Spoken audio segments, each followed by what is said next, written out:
Là, on est 22h45.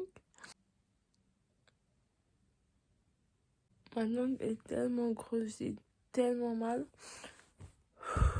C'est horrible.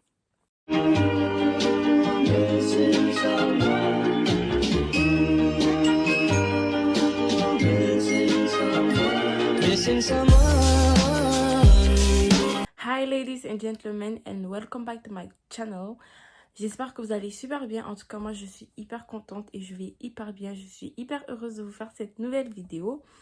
Bref, aujourd'hui on vient parler de mon nouveau bébé qui fait partie de mon corps. Ce petit bijou, je l'ai fait le vendredi 31 mars. Donc ça fait à peu près bientôt, donc 4 jours, ça va faire 2 semaines. Du coup là, je vais vous parler un peu de la douleur, de mon ressenti, etc. en fait. J'ai mon ordinateur ici, je me suis mise quelques questions. Première question, ce serait, ça fait combien de temps que je l'ai fait? Bah, ça fait moins d'une semaine, ça fait moins de 2 semaines, ça fait exactement 1 semaine et 2 jours. Quelle était la douleur au moment T en fait? Je mettrais un 2 sur 10 pour ne pas dire 0 sur 10 parce que tu vois, tu ressens le petit clac, tu vois, mais sans plus. En fait, j'étais avec mes potes, une de mes amies et moi, on avait déjà prévu depuis très longtemps d'aller le faire. À chaque fois, on se disait oui, on va se garder de l'argent et tout, on va aller le faire. On le faisait jamais. Un jour, on s'est dit, vas-y, on le fait. Du coup, on est parti. On voit les gens revenir. Là. Moi, je suis stressée parce que je me suis déjà percé le nez beaucoup de fois. Et c'est ma première fois que je faisais à l'aiguille, tu vois, un peu cette partie. Du coup, ce qui se passe, c'est que je m'assois, je pose des questions, monsieur. Je suis comme, est-ce que je vais avoir mal? Qu'est-ce que je dois faire? Nanana. Et là, c'est pas, je suis assise, il y a une de mes amies qui me dit, oh, regarde l'aiguille. Oh, je suis comme, pourquoi elle dit ça? Mais elle parlait pas à moi, bref. Du coup, là, après, le monsieur, il a pincé les deux pinces. Tellement ça t'aggrappe déjà, je pense que ça va être quelque chose de beau. Parce que ça te serre tellement. Bref, il est passé, j'ai ressenti, puis c'était tout. Mais pourquoi j'ai décidé de le faire? J'ai décidé de le faire parce que, bah, je sais pas, quand 2023 a commencé, je me suis dit, les piercings que je dois absolument faire, ici, le nombril et ma langue, parce que je trouve ça beau. La question suivante, c'est la famille. Qu'est-ce que la famille a dit? Bah, je sais pas si ma mère, elle a déjà remarqué, mais j'ai dit à personne que je l'ai fait, à part à mon frère, etc., mes cousins et tout. Mais ma mère, elle sait pas.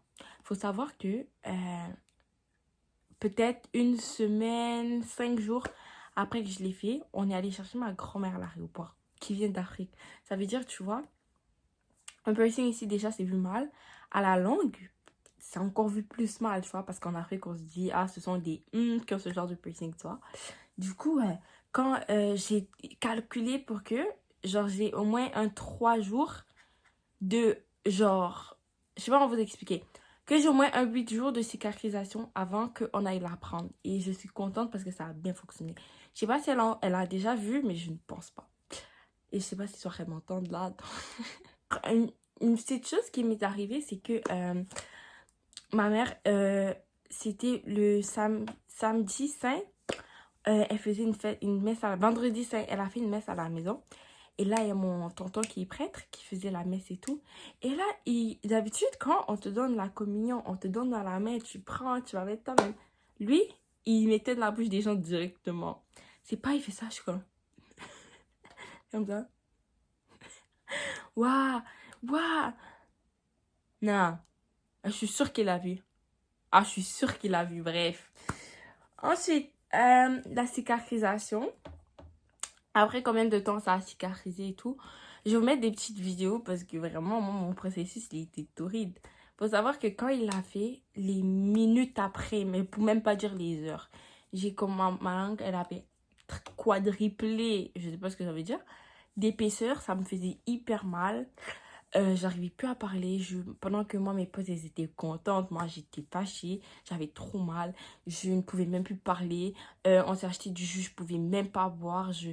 Genre, quand le monsieur l'a fini de piquer, je pouvais même pas rester ma bouche. J'avais tellement mal. Bref. Ensuite, qu'est-ce qui s'est passé after that? Ensuite, la deuxième journée, là, ça a encore triplé. En fait, quand je me réveillais le matin, j'avais l'impression que tout allait bien, que ça s'était truqué. C'est juste que t'avais pas tâté le terrain, tu vois. Et à chaque fois, j'étais grave déçue parce que je me voyais que je pouvais pas encore manger. Je pense que c'est après cela, je buvais de la bouillie all time. Parce que moi, je suis pas dans ces bails de soupe. No.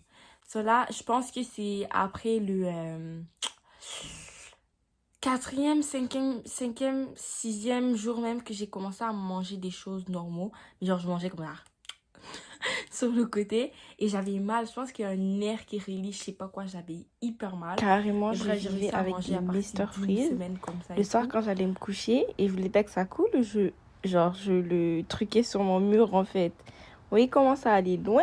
Waouh, c'était trop chaud.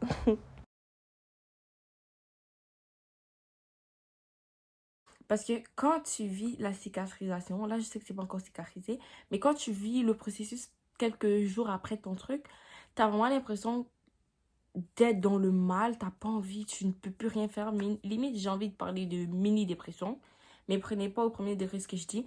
Dans le sens que tu veux manger, mais tu peux pas. Je voyais la nourriture comme si c'était... Genre, je voyais la nourriture, je bavais. Tellement j'avais faim. Mais je devais juste boire cette bouillie qui, au final, a commencé à me faire mal au ventre.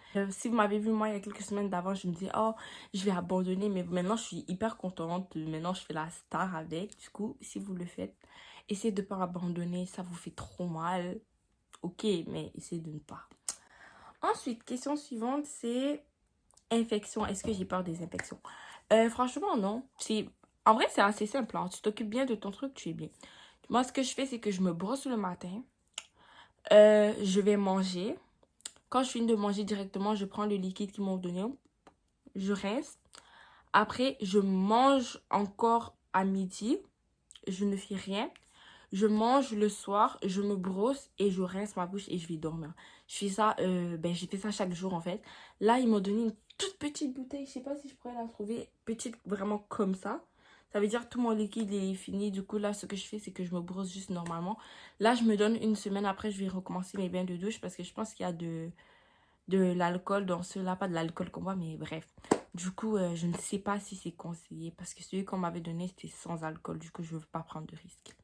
Mais ouais, ça fait 2 jours là que j'ai plus le liquide. Ça va quand même toujours bien. Juste brosse-toi bien. Même quand je venais de me faire percer, ça me faisait mal, mais je me brossais quand même. Dernière question, c'est est-ce que je regrette? Pas du tout. Absolument pas. Parce qu'en plus, c'est de un piercing qui se referme, tu vois. Et je veux dire, même si ça se referme pas, tu auras un tout mini creux sur ton bail. Du coup, il n'y a pas de danger. Je sais que là, vous allez vous dire, ouais, mais ça fait pas assez longtemps. Comment tu peux savoir tout ça? Ouais, je sais.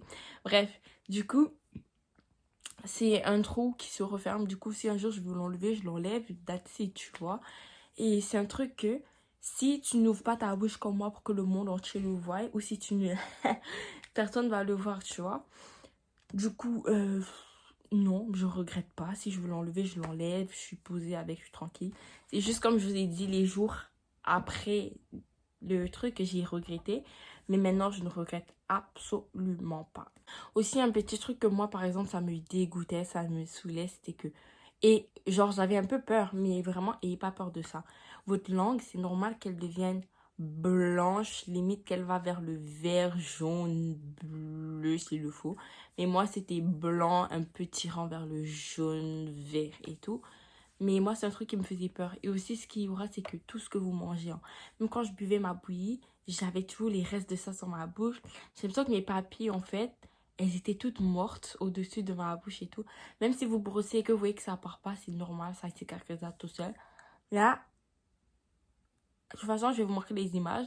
À l'heure d'aujourd'hui, ma langue elle est redevenue complètement normale et franchement, je suis trop contente de ce piercing. Bref, guys, j'espère que ma mini vidéo vous aura plu. Je vous fais plein de bisous. On se revoit pour une prochaine vidéo. God bless you. Bisous. Bye.